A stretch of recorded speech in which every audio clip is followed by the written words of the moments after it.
Hello lovelies, welcome to Rudra's world. ఈరోజు papaya halwa టేస్టీగా ఎలా చేసుకోవాలో ఈ వీడియోలో చూపిస్తాను. ఈ వీడియో మిస్ చేయకుండా పూర్తిగా చూడండి. మీరు నా ఛానల్ సబ్స్క్రైబ్ చేసుకోకపోతే ఇప్పుడు సబ్స్క్రైబ్ చేసుకోండి. అరోమా అయితే సూపర్ అంటే సూపర్ ఉంది. పపాయ ఇష్టపడని వాళ్ళకి ఈ విధంగా హల్వా చేసి పెడితే ఇష్టంగా తింటారు. నేనైతే మీడియం సైజ్ పపాయ తీసుకున్నాను. ఇది మరీ అంత రైప్ అవ్వలేదు, మీడియంగా మాగు ఉంది. సో దీన్ని కట్ చేసి పీసెస్ తీసుకుంటున్నాను నేను. చూడండి, మరీ అంత మాగలేదు నాకు. సో దీన్ని తినేకి కూడా అంత టేస్ట్ ఉండదు. సో దీన్ని నేను మిక్సీ జార్లో వేసేసుకుంటున్నాను కట్ చేసిన పీసెస్ని. దీన్ని మనం ఇప్పుడు బ్లెండ్ చేసుకుందాము. స్మూత్ పేస్ట్ చేసుకున్నాను నేను, చూపిస్తాను చూడండి. చూస్తున్నారా, ఈ విధంగా చేసుకున్నాను. ఇప్పుడు ప్యాన్ వేడి చేసుకొని అందులో 2 టేబుల్ స్పూన్స్ ఆఫ్ ఘీ వేసుకుంటున్నాను. ఘీ బాగా వేడెక్కాక అందులో 3 ఇలాచీ వేసుకుంటున్నాను. ఇలాచీ ఘీలో వేస్తే మంచి అరోమా వస్తుంది. బాదం పప్పు తరిగి పెట్టుకొని అది వేసుకున్నాను. కొంచెం త్వరగా వేగిన తర్వాత జీడిపప్పు వేసుకున్నాము.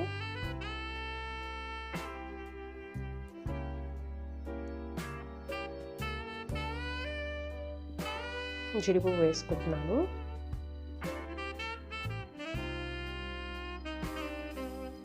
జీడిపప్పు కూడా కొంచెం లైట్గా వేగిన తర్వాత కిస్మిస్ వేసేసుకున్నాము. ఎందుకంటే కిస్మిస్ తొందరగా వేగిపోతుంది కాబట్టి. ఫ్లేమ్ వచ్చి స్లోలోనే ఉండాలండి, లేదంటే జీడిపప్పులు ఇవి డ్రై ఫ్రూట్స్ కదా, తొందరగా మాడిపోతాయి.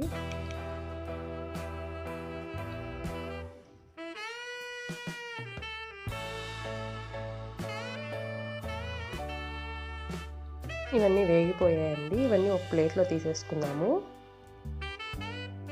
ఇవి తీసి పక్కన పెట్టేసుకుందాము. ఇప్పుడు అదే దాంట్లో మనం ప్యూరీ చేసి పెట్టుకున్నాం కదా, దాన్ని దీంట్లో వేసేసుకుంటున్నాను.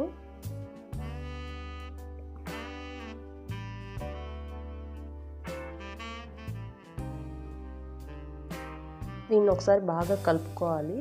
మనకి పపాయ స్మెల్ పోయే వరకు మనం బాగా వేయించుకోవాలి.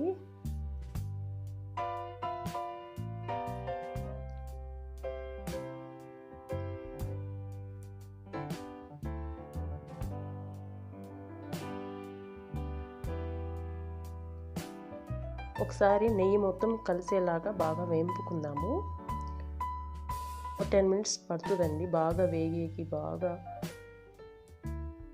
ఆ తర్వాత మాత్రమే మనము షుగర్ వేసుకోవాలి. నేను మీడియం సైజ్కి 2 కప్స్ ఆఫ్ షుగర్ వేసుకుంటున్నాను.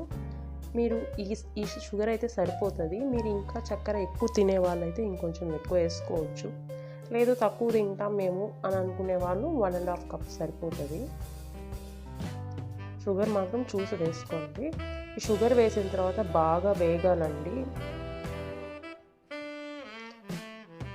చూసారా, బాగా వేగిపోయింది. ఫ్లేమ్ హైలో పెట్టుకోవచ్చు.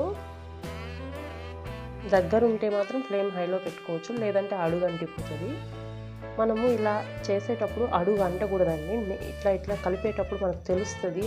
నెయ్యికి అది అసలు అతుక్కోదు ప్యాన్కి. అలా అయితేనే మనము అయిపోయినట్టు ఇంకా మనకి హల్వా అనేది.